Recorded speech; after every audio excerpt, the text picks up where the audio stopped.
Hello, good morning student. स्वागत है आपका मेरे इस यूट्यूब चैनल स्टडी अड्डा 143 में। आज आप लोगों के डिमांड के आधार पर मैथ के बहुत ही महत्वपूर्ण चैप्टर लेके आया हूँ जिसका नाम है त्रिकोणमितीय अनुपात। ठीक है, जो कि आपके परीक्षा में कम से कम 20 नंबर के सवाल पूछे जाते हैं, 9 पार्ट और 8 पार्ट मिलाकर। तो पहले मैं स्टार्ट करूंगा आपके त्रिकोणमितीय अनुपात 8 पार्ट से, जो कि आपके समक्ष बोर्ड पर देखा जाएगा।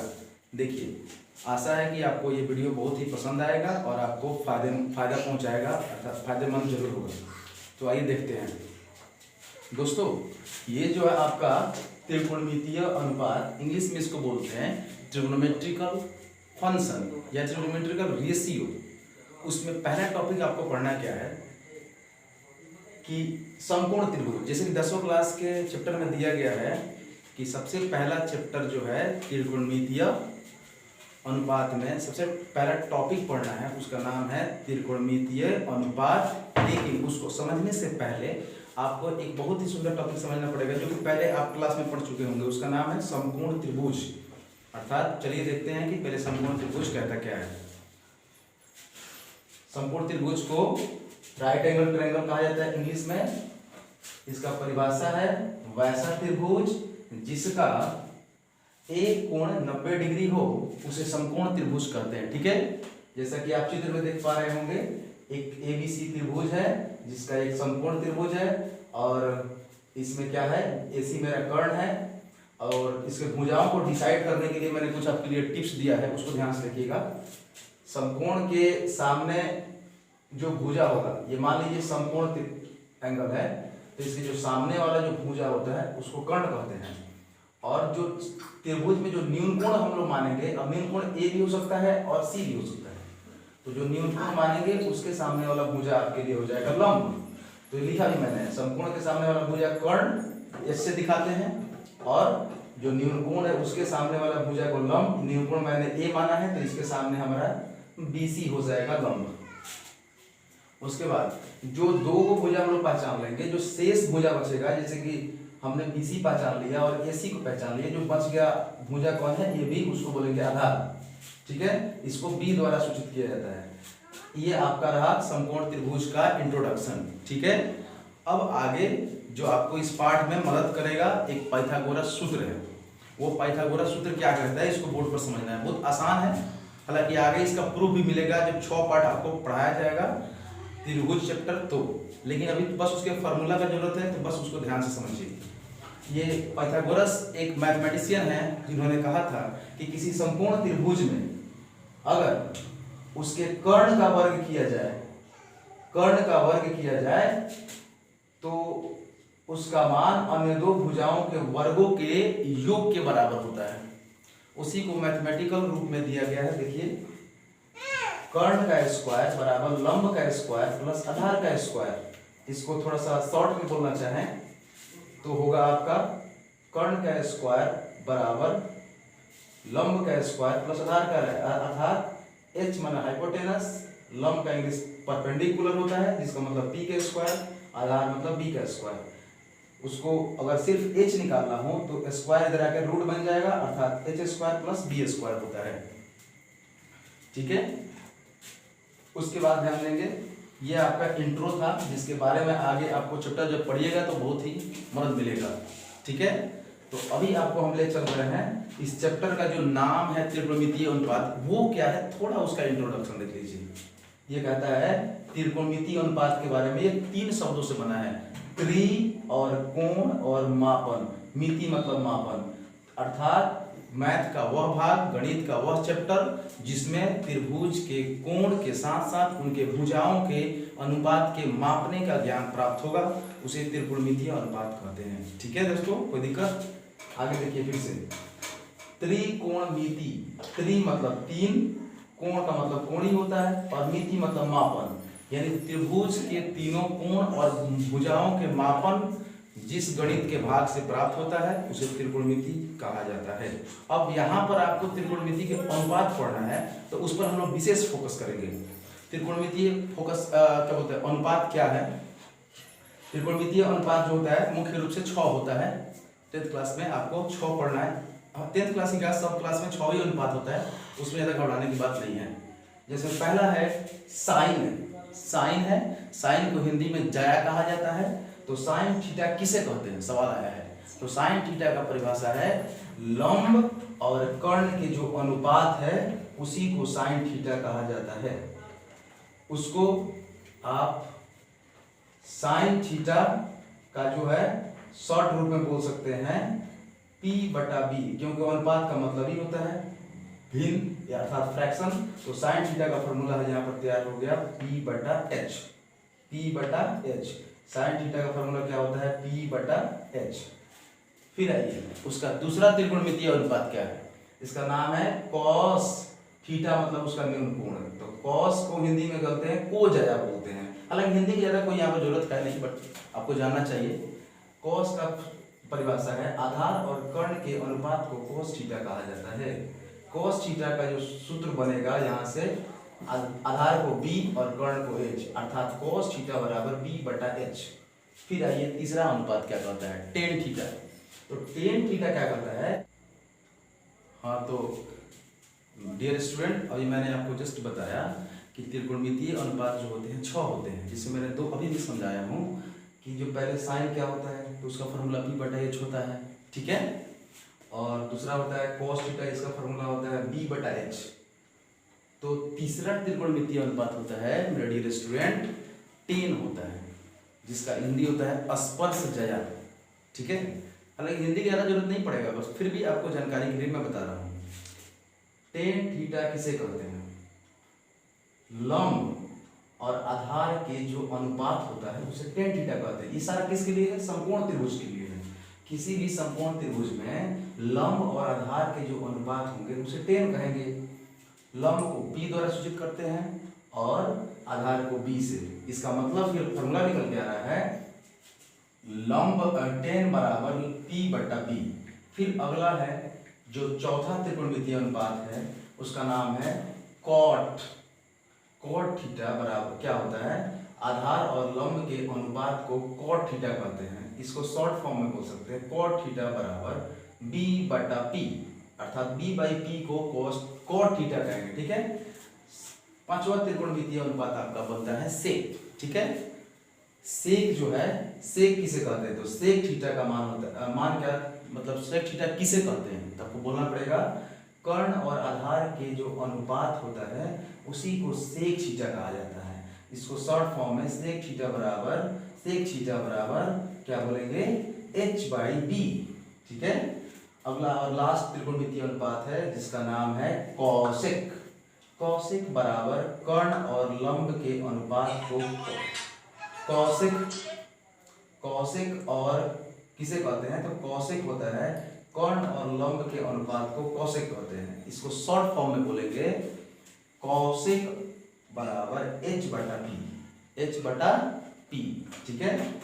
आगे आपको कुछ हम नोट बता रहे हैं जिसके सहायता से, जिसके मदद से आप अवश्य ही इस 6 त्रिकोणमितीय अनुपात को सेकंड में अभी के अभी याद कर सकते हैं, ठीक है।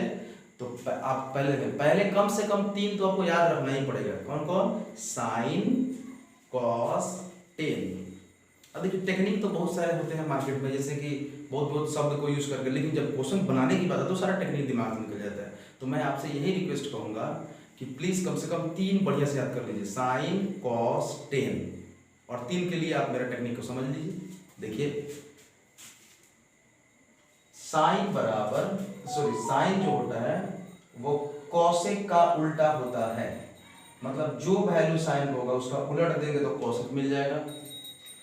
कॉस जो होता है वह सेक का उल्टा, यानी कि सेक जो कॉस के उल्टा, एक दूसरे के उल्टा होता है, ये रिवर्स साइन है। टेन उल्टा कॉट के, कॉट उल्टा टेन का। इससे क्या सीखा आपने, साइन याद है तो उसके रेशियोज को पलट दीजिए तो कॉसेक मिल जाएगा। कॉस अगर याद है तो उसके रेशियो को पलट देंगे तो हमको मिल जाएगा सेक। टेन है याद है, अगर टेन के रेशियो को पलट देंगे तो हमको क्या मिल जाएगा, कॉट मिल जाएगा, ठीक है। तो अभी मैंने इस तरह से आपके 6 त्रिकोणमितीय अनुपात मैंने समझा दिया। कोई दिक्कत, कोई दिक्कत नहीं, मुझे लगता है कोई दिक्कत होगा भी नहीं, क्योंकि इतना स्लो और आराम से पढ़ा है तो शायद आपको कोई दिक्कत नहीं होना चाहिए। ठीक है, तो अभी मैं आपको इस पर आधारित कुछ प्रश्न की तरफ लेके मुड़ रहा हूँ। ठीक है, तो प्रश्न क्या है थोड़ा उसे ध्यान से समझिएगा। आसान थीटा बराबर 3/5 तो सभी त्रिकोणमितीय अनुपात क्या होगा। इसको इंग्लिश से बोलना चाहे तो कह सकते हैं if sin theta is equal to 3/5 then find the all trigonometrical ratios। तो देखिए sin थीटा बराबर 3/5, sin थीटा इक्वल टू 3/5, ये क्वेश्चन में गिवन है, दिया है। तो आप देखिए हम जानते हैं कि sin थीटा का जो फॉर्मूला होता है रेशियो फॉर्म में P/H होता है। ठीक है, तो इसके हम लोग एब्जॉर्प्शन से देखने के बाद पता चला कि P का वैल्यू 3 और H का वैल्यू 5। तो कोई भी त्रिकोणमितीय अनुपात निकालना है ना स्टूडेंट, ध्यान दीजिएगा, कोई भी त्रिकोणमितीय अनुपात निकालना है तो तीन चीज मालूम होना चाहिए, P/B/H। अगर P/B/H आपको मालूम है तो कोई भी त्रिकोणमितीय अनुपात का अनुपात आप लोग पता कर सकते हैं। तो देखिए अगर P/H मालूम है पर B कमी है तो B के लिए आपको फॉर्मूला पहले ही पढ़ाया हूं, यहाँ पर ध्यान दीजिएगा, इसी के मदद से आप B निकाल देंगे। ठीक है, तो B बराबर फॉर्मूला मुझे पता होगा कि √h² - p², h का वैल्यू ऊपर से 5 का स्क्वायर, p का वैल्यू ऊपर से 3 का स्क्वायर, 5 × 25 और 3 का स्क्वायर 9, 25 में से 9 जाएगा तो 16 और 16 का वर्गमूल होता है 4, अर्थात हम लोग को P, H और B तीनों मालूम चल गया। अब हमको बोला गया क्वेश्चन में सभी त्रिकोणमितीय, यानी कि 6 होता है 5 निकालना पड़ेगा, एक दिया हुआ ऑलरेडी। ठीक है, देखिए बोर्ड पर साइन दे दिया है तो हम लोग कॉस लिखेंगे, टेन लिखेंगे, कॉट लिखेंगे, सेक लिखेंगे, कॉसेक लिखेंगे। तो कॉस थीटा का फॉर्मूला B/H, B का मान ऊपर से निकाले हैं 4 और H का मान 5, 4/5, ये आंसर आपका हो गया। फिर टेन का P/B, P का मान ऊपर से 3 निकालेंगे, B का मान 4, 3/4 टेन थीटा का मान हो गया। कॉट थीटा का मान सूत्र होता है B/P, B का मान ऊपर से 4 लाए हैं, P का मान ऊपर से 3 लाए हैं, तो ये बन गया 4/3 आपका आंसर। सेक का सूत्र जो होता है फॉर्मूला होता है H/B, तो H/B जो है थोड़ा सा ट्रेस नहीं दिख रहा होगा, सॉरी, H/B, H का वैल्यू आपका 5, B का वैल्यू 4, यानी कि 5/4 आपका सेक का मान हो गया। फिर कॉसेक के लिए फॉर्मूला होता है H/B, H का वैल्यू 5 ऊपर से और P का वैल्यू 3, 5/3 आंसर हो गया। अर्थात सभी मैंने त्रिकोणमितीय अनुपात आपके सामने निकाल दिया, यही आपका आंसर हो गया प्रश्न नंबर 1 का। अब प्रश्न संख्या 2 देखेंगे हम। इसमें थोड़ा सा आपको कंसेप्ट याद रखना पड़ेगा कि कैसे लंब और आधार पहचानना है। ठीक है, अब देखिए ध्यान से, कह रहा है यदि ए है, न्यूनकोण यहाँ पर ये है, यही आपको ध्यान देने वाली बात है। यदि टेन 8 टेन ए बराबर 15 तो साइन सी और कॉस ए, ये बहुत महत्वपूर्ण बात है। अगर दिया है यहाँ पर न्यूनकोण ए, पूछा गया है न्यूनकोण सी में, तो आपको फिगर के माध्यम से बनाना पड़ेगा। यहाँ पर दिया है ए और पूछा गया है न्यूनकोण सी में और ए, दोनों का मान पूछा गया है। क्वेश्चन पूछा गया है, ध्यान दीजिएगा, 8 टेन ए बराबर 15 तो साइन सी और कॉस ए का मान क्या होगा।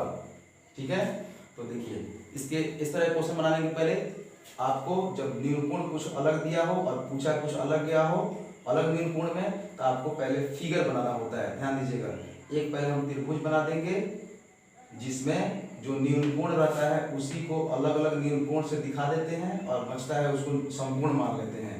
जैसा कि मैंने एक त्रिभुज बना दिया और हमको पता है कि ए न्यूनकोण है, सी न्यूनकोण है, इसका मतलब हम लोग ए को न्यूनकोण बनाएंगे और सी को बनाएंगे और बच गया वो बी, उसको संपूर्ण मान लेंगे। अब आइए जैसे दिया है उसी की मदद से निकालेंगे। दिया है टेन ए बराबर 15, तो हम लोग 8 यहाँ पर मल्टीप्लाई में है, इधर आएगा तो भाग में, अर्थात कहने का मतलब है कि 15/8 हो जाएगा टेन ए का मान। तो हम लोग पहले से के भांति हम लोग करेंगे पहले की तरह कि टेन का फॉर्मूला P/B, P के सामने 15 है और B का वैल्यू कितना हो गया, 8 हो गया। तो फिर H गायब कर दिया हम लोग, H पहले से, फिर फॉर्मूला यहाँ से लाएंगे हम लोग, H बराबर √P² + B²।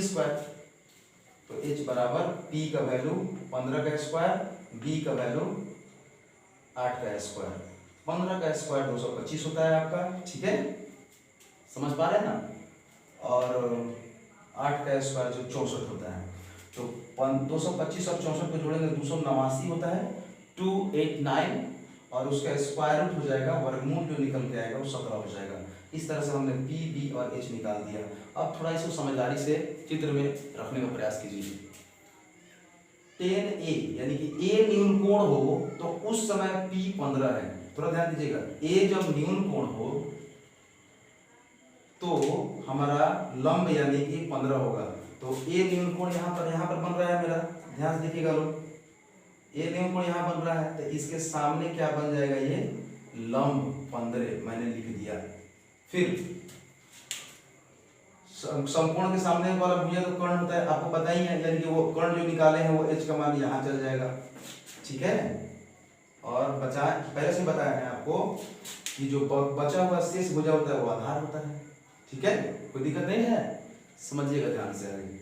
अब आपको पूछा गया है साइन c, ध्यान दीजिएगा, साइन न्यूनकोण c पर, तो साइन का सूत्र फॉर्मूला जो p बटा h ही होता है, लेकिन p कब, जब न्यूनकोण हो c तब। अब न्यूनकोण a की बात नहीं करना है हमको न्यूनकोण बात करना है किसके लिए, c के लिए, अर्थात c जब न्यूनकोण हो जाएगा तो उसके सामने वाला भुजा क्या हो जाएगा, 8 लंब हो जाता है। जो न्यूनकोण होता है उसके सामने वाला भुजा लंब हो जाता है, जो न्यूनकोण होता है उसके सामने वाला भुजा क्या हो जाता है बाबू, लंब हो जाता है। अर्थात लंब यानी p का मान 8 रखेंगे और h का मान 17 तो है ही, 17 मतलब कर्ण कभी नहीं बदलता है किसी भी एंगल चेंज होने से। फिर आइए, एंगल नहीं सॉरी समकोण, जब तक आप न्यूनकोण चेंज करोगे समकोण नहीं बदलेगा, बस बदलेगा तो न्यूनकोण बदलेगा, लंब आधार आपस में हमेशा बदलते रहेगा। अब देखिए cos a है, तो cos a है तो बहुत अच्छी बात है, a में दिया है, a में पूछ रहा है, तो कुछ आपको चेंज करने की जरूरत है नहीं, लंब आधार सीधी सीधी जो है, a के लिए न्यूनकोण लंब कौन है 15, आधार कौन है 8, कर्ण कौन है 17, यानी आपको सूत्र जो होता है cos का b बटा h, तो ये जो होगा आधार, अगर लंब ये है तो आधार आपका 8 और कर्ण 17, यानी। तो डियर स्टूडेंट, आज इस तरह से मैंने आपको पढ़ाया त्रिकोणमिति, जो कि पार्ट 1 रहेगा। इसके बाद से जब आप इसको कंप्लीट कर लेंगे, अर्थात जल्द ही आपके ऑन डिमांड पे मैं आपके लिए एक दूसरा वीडियो लेके आऊँगा। अगर आपको अच्छा लगे तो मेरे चैनल को सब्सक्राइब करना ना भूलें और लाइक जरूर करें, शेयर अधिक से अधिक लोगों से करें ताकि वो लोग भी इस वीडियो को फायदा उठा सके, ठीक है।